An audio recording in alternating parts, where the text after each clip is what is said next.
A very good evening. Thank you so much for joining us on Uctv News.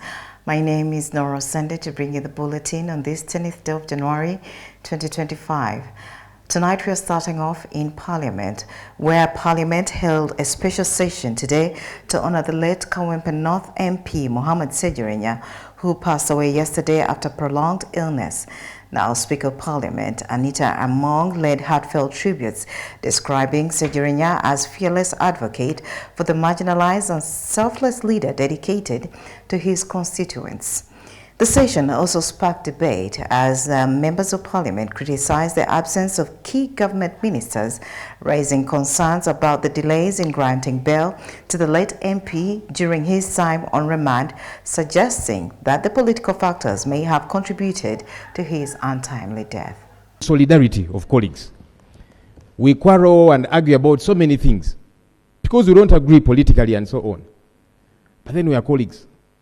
And in death, that's why we normally are united. So, Madam Deputy Prime Minister, please convey my utmost disappointment in the Prime Minister and your colleagues. Right Honorable Speaker.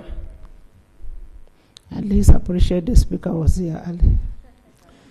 The Speaker is neutral and doesn't debate. That's why I've not involved the Speaker in my disappointment.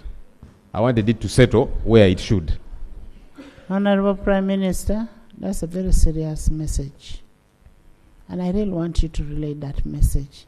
Because when we're in this house, we are one. Please. All right. Right, Honorable Speaker and colleagues. As I said, I am seconding the motion to pay tribute to our fallen comrade, the Honorable Mohammed Sejurinya, Member of Parliament for Kawempe North constituency. Honorable Speaker, death is a painful aspect of life, regardless of the age at which one passes on. However, losing a youthful legislator at 37 years of age, who had huge dreams and aspirations, is so tragic. Honorable Mohammed Sejurinya grew up in a humble family, as we all know, as he had always talked about, and faced various challenges that shaped his life. Despite limited resources, he prioritized education and engaged in community activities. Honorable Sejurinya was still studying at the time of his death. Some of us think when we get to Parliament, we have arrived. But he said, I'll keep adding knowledge. That's how hungry he was for knowledge. His experiences deepened his understanding of issues affecting ordinary. Speaker, when you see the conspicuous absence of the front bench, save for the two honorable ministers, it speaks volumes. It throws egg on the face of government, but also speaks volumes about this particular adage that I have just quoted. Honestly, death is non-partisan. It has no side.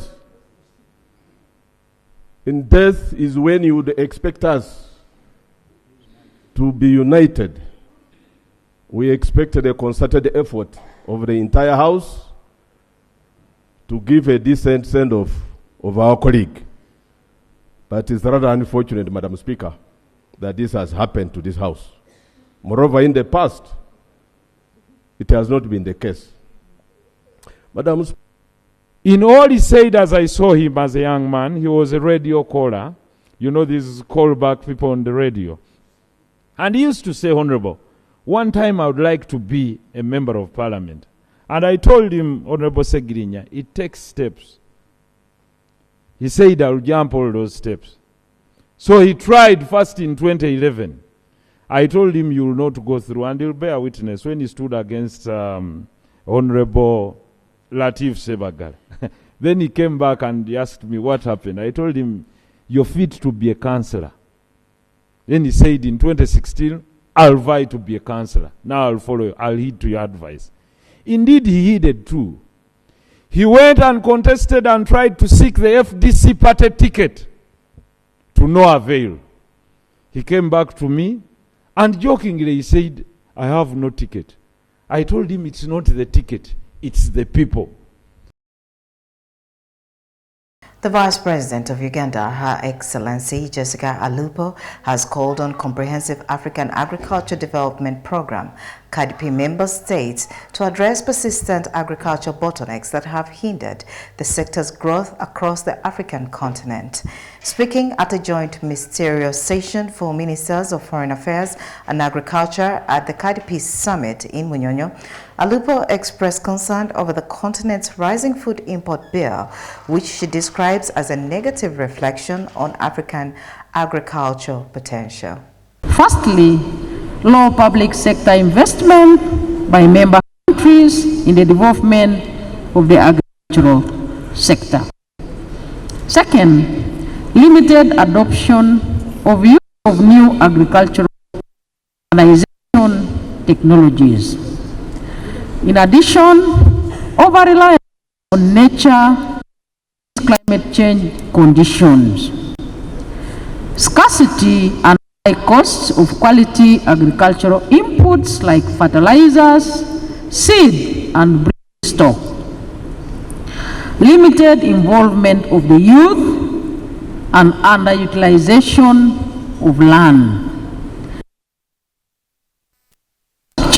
Like energy, roads, skilled labor, markets, cold chain facilities, etc. And limited intra-Africa trade in agricultural products and slow pace of value addition or agro-processing. I am sure you all acknowledge these bottlenecks, and as we convene here, I hope this and more have been contained in your agenda. Therefore, it is important that we move into implementation mode of various strategies and pillars of the strategy and action plans if we are to realize the aspirations of Agenda 2063. It is only through execution of these good, wonderful, crafted ideas that we are discussing today that the KADP can have a meaningful impact on our people and for our people. As I welcome you to this session, therefore, I call upon you, colleagues, to not only advance practical ideas for the transformation of our agricultural sectors and the complementing sectors, but also call on you and through you, your respective heads of state and government, to support implementation and or domestication of the KADP strategy in your respective countries by embedding them into our national development plans and interventions by the development partners. With the right investments and partnerships, Africa can not only achieve food security, but also become a global bread basket. This summit will be a critical session to unlock that potential and also critical to transforming our agri-food systems into engines of growth. The lawyers representing opposition leader Dr. Kizza Besigye and his co-accused Haji Lutale have been warned to conduct themselves appropriately in the court-martial or risk facing punitive measures similar to their colleague Aaron Kizza, who was sentenced to 9 months in prison for contempt of court. Lawyer and political analyst Derek Lufanya emphasized that Besigye's legal team must recognize the unique operational framework of the military court and adjust their approach accordingly to avoid further repercussions. Now, a charge of contempt is not a statutory charge. It's not provided for in any statute. It's a constitutional charge that was enacted in Article 2812, that a court or any quasi-judicial institution or organ or tribunal or a kangaroo court, like the Aaron Kizzas want to call it, shall have power to hold people in contempt if, number one, they use menacing words, they are riotous, and they disrupt the proceedings of the court. And in so doing, they can be able to charge you immediately without following the basic rules of fair hearing, sentence you, and convict you. A lawyer should not be subjected It is a general principle that a lawyer should not be subjected to a humiliation before a court where he is an officer. But then a lawyer must also act with decorum and respect and fail or avoid as much as possible to approach court stinking with contempt. Once you do that, I think we'll be within the ambits of practicing our profession, representing our clients effectively, and not being injured or being crossfire as a result of our practice and what we do before these tribunals and the courts. But I can tell you that the civil courts have punished Marema Birizi for 18 months in civil contempt, and the largest person to be charged with contempt is an American citizen called Chadwick. He was sentenced for 14 years. So by the time a court pulls out the weapon of contempt, it has the discretion to pass a sentence and a charge. But I know for sure that we have a lot of backlog in the Constitutional Court, and a constitutional petition once filed may not yield results at all, may not cause the best remedies. If they went to the Court Martial Court of Appeal, which is the most immediate, which is the most desirable at the time because of the sensitivity of the time. But what I know for sure, Aaron Kiza is going to spend some months and probably serve the full term of 9 months in jail for being held in contempt by the court martial. The Central Executive Committee of the National Resistance Movement has expressed satisfaction with the ongoing digitalization of the party member register. Now, during a special meeting held yesterday at Maya Nature Resort and chaired by the first National Vice Chairman, Alhaji Moses Chigongo, the top party organ reviewed the initiative's progress. Speaking to the media after the meeting, the NRM Director for Communications, Honorable Emmanuel Dumbo, highlighted the committee's commitment with the advancements made, underscoring its significance in streamlining the party operations. Central Executive Committee of the NRM, sitting today at Maya Nature Resort, received the report of the Secretary General. It also received the digitization report of the register and the proposed roadmap by the Secretary General, and had very fruitful deliberations about the various documents. The first one, the members of the SEC were extremely happy about the level we have reached with the members register.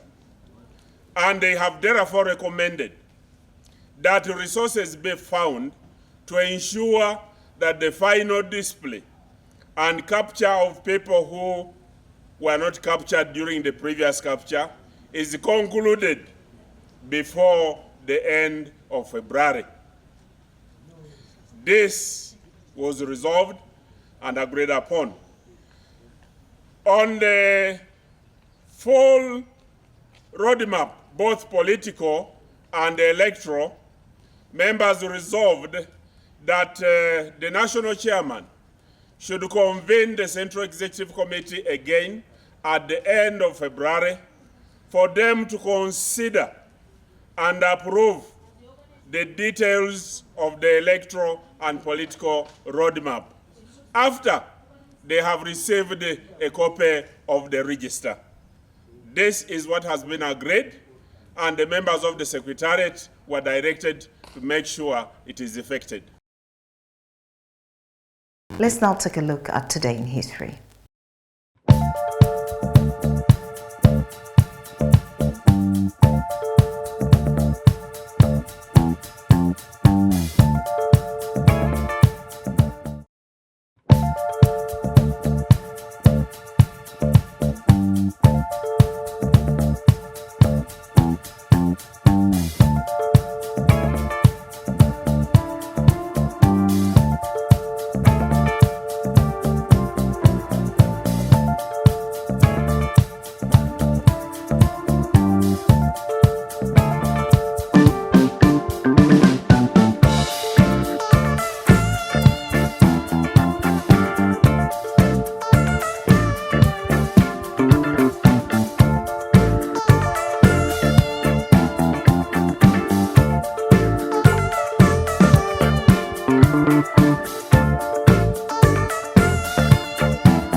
It has been surely nice having you on UCTV News this evening. That's all we had for you. I am Nora Sende. We would like to wish you a lovely evening. Enjoy the rest of your weekend.